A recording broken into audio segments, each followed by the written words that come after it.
This is Reality Dispatch, written by Jim Mintz.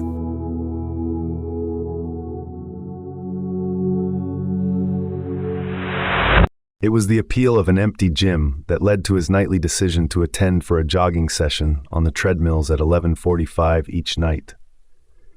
On this particular occasion, it was Thursday. Thursdays seemed to be the quietest nights. He was 1 kilometer into his sprint, having set the dials to 10 kilometers per hour. Sweat was beginning to form on his temples and around his forehead.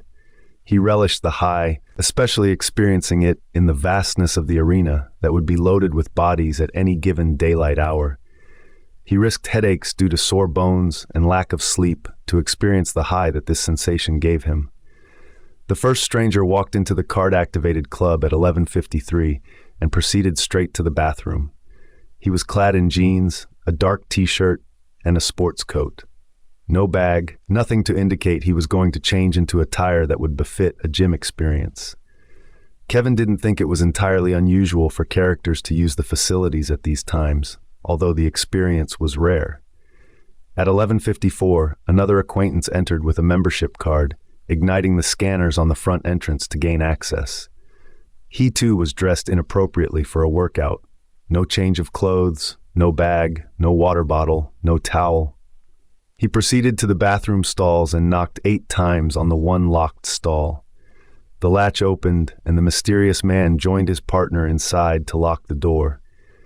Kevin pressed the stop button on the treadmill and headed for his belongings in the locker area. He sipped on his water as he watched the closed door of the bathroom stall. He knew the absurdity of 2 plainclothes individuals using the gym at such a late hour for purposes other than exercise called for documenting. He pulled his phone out of his locker and began to take notes on the individuals. He jotted down his best guesses as to their heights, ethnicity, and appearance based on their attire. He noted the red dots illuminated on the well-hidden CCTV cameras and checked the time on his phone. He used this to assist his timeline of when the individuals entered the space. Having completed his contemporaneous report, he filed it in an email to himself and toweled off the excess sweat from his brow.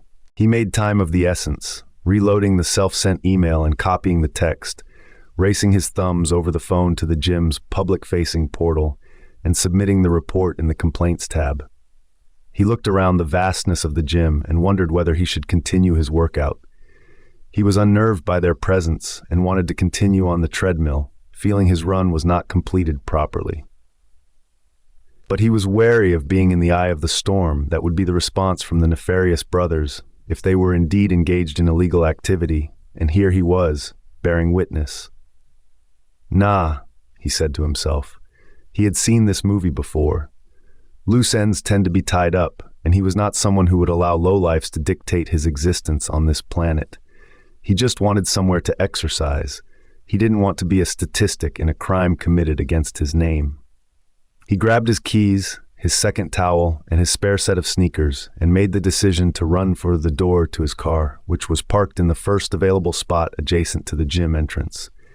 As he passed the bathroom stalls on the way to the exit, his arms overflowing with items, the lock unlatched, and the two emerged. "Where are you going?" one of them said, the one in front. Kevin didn't look them in the eye. He stopped momentarily as he was being addressed, and then chose to ignore that fact and kept walking. Better to pretend it didn't happen. He proceeded to the door and opened it, only to be confronted by the two on either side as the larger one pressed a palm to the glass, slamming the door shut. "Where are you going?" he asked again. "Home," Kevin said. "Where do you live?" "Not here." Kevin's snark was instinctive. He had no virtual control over his responses. They were given on autopilot. The man in the sports jacket placed a hand on his shoulder, moving him back inside the gym and away from the exit. "Do you live upstairs?" he asked. Kevin's heart raced. He was on the 4th floor in a 1-bedroom apartment in this newly built suburban location, just a stone's throw from the train station.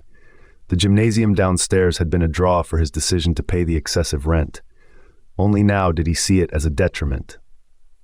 "No," he said instinctively. "We know that you do," the man said. "We've seen you use this gym nightly. You're like clockwork," he explained. "So what? What's it to you?" Kevin asked, his confidence growing with each passing second under duress. "We need you to get us into the building, then we'll leave you alone," the shorter of the two said. "Why?" Kevin asked. "Because there is someone who is hiding from us that we need to pay a visit," the short one continued. "Trust me, this is someone you do not want to share a building with. He is evil and capable of things, heinous things I cannot begin to describe, but they've led to a decision that he has forfeited his right to live," the larger one said. "Trust us, we'll be doing you a favor. Just walk us to the building, open the security door, let us inside, and you go your way. We'll go ours. You'll never see us again." Kevin thought of his car parked out the front of the gym. He longed to jump in and drive off, giving the illusion that he wasn't associated with this building. But he knew that moment had passed and these two would not believe him. "I let you in. You let me go?" Kevin asked, looking for reassurance. They nodded in unison. Kevin led them outside onto the street. He had left the security door key to the building in the glove box of his car and needed to inform them now of his intention to open it. He worried they would take it as a hostile act. "My building key is in the glove box," he said. He walked over to the driver's side and looked up. They both allowed it. He unlocked the door and leaned over the seat to the glove compartment. He wondered why he didn't access it from the passenger side. Then he realized that his lizard brain was prompting him to escape. The CCTV was capturing the entirety of their interaction. Whatever he would be letting these two into the building for would be recorded for the authorities. He would be questioned as to his role in the outcome for whoever it was they were talking about. Someone who shared his building, some evil being. How could he possibly accept the account of these two brutes who held him against his will for the purpose of inflicting pain on another? He would not be an accessory. He slumped himself down in the driver's seat and ignited the engine. He reached over and locked the door with his free hand, pulled the gear into drive, then a popping sound. He initially thought it was his engine reacting to his maneuvering away from the curb while the handbrake was still on. He drove on and on, reaching excessive speeds. The streets were empty and frost layered the roads. He put his high beams on to be able to see.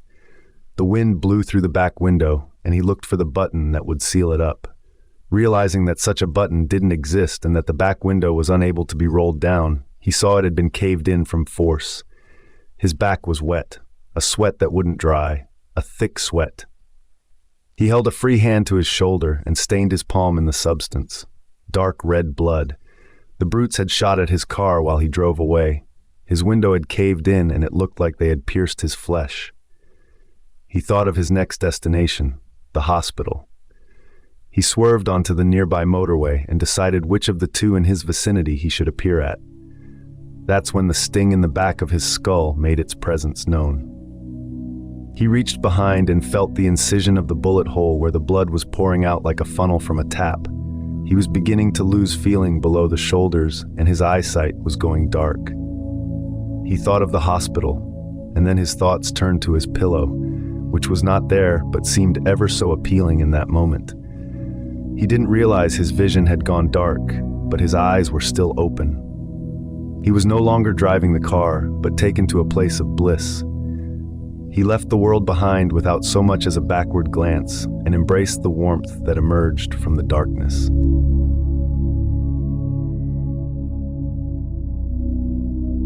For more stories of fact-based fiction, head to jimmins.substack.com.